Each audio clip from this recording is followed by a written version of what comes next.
Greetings. Welcome to our daily Devo for Monday morning, the 27th of November. Our devotion today is entitled Parables of the Lost Coin and Lost Son. The passage given is Luke 15, verses 8 through 32. The verse quoted here for us is verse 10 of that passage. In the same way, I tell you, there is rejoicing in the presence of the angels over one sinner who repents. The angels of God rejoicing over one sinner who repents. Not everything we lose demands an aggressive search, particularly items of modest value. These two parables show that God thinks differently about individuals who are lost. Both parables revolve around the loss of something of little apparent value. In the first parable, a woman has lost a coin. It is just one of 10 that she has. And the coin she has lost is worth about a day's labor. It is worth looking for, but not worth looking for all day. In the second parable, the lost son also lacks value.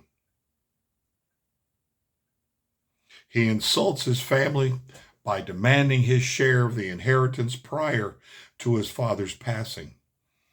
He moves out of the promised land into a place where Gentiles lived. He uses his inheritance irresponsibly and lives immorally. In the end, he becomes the victim of his own poor choices, tending pigs and longing to eat the carob pods that they were eating. Both parables come with a twist. In the first, the woman enacts an aggressive search for the lost coin that seems incompatible with the coin's value. And when she finds it, she calls her friends and neighbors together for a celebration that seems a bit over the top for the coin's value.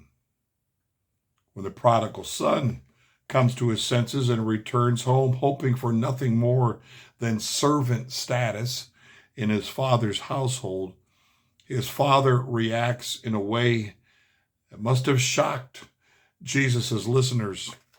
Senior members of households did not run, but this father ran to meet his son. Rather than upbraid him for his mistakes, this father embraced him. This father kissed him. Instead of demoting him to the hoped-for role of household servant, the father dresses him in garments worn by a full-status family member, even giving him the kind of ring used to authorize agreements on behalf of the family, a signet ring. In contrast to the older brother, who was embarrassed by his wayward brother's return and indignant at all the fuss, the father calls for a family-wide feast. Jesus tells these stories to highlight how God thinks about those who think less of themselves. The Lord vigorously pursues, restores, and celebrates the recovery of the lost, those who see themselves as lacking value. That's part of the speech the prodigal son rehearsed. Father, I am no longer worthy. I am not worthy to be called your son. Just give me a slave's position. I'll be better off than I was on my own. He's come to that realization. What he really doesn't realize is just how overwhelming his father's love is for him, how much he has missed him, how much he's grieved over this lost son, like the woman grieved over that lost coin, but more so, much more value in the son than in a lost coin. And when his son comes home, he's back in. Yes, his statement is true. He's not worthy, not by customs of the culture they live in. He's not.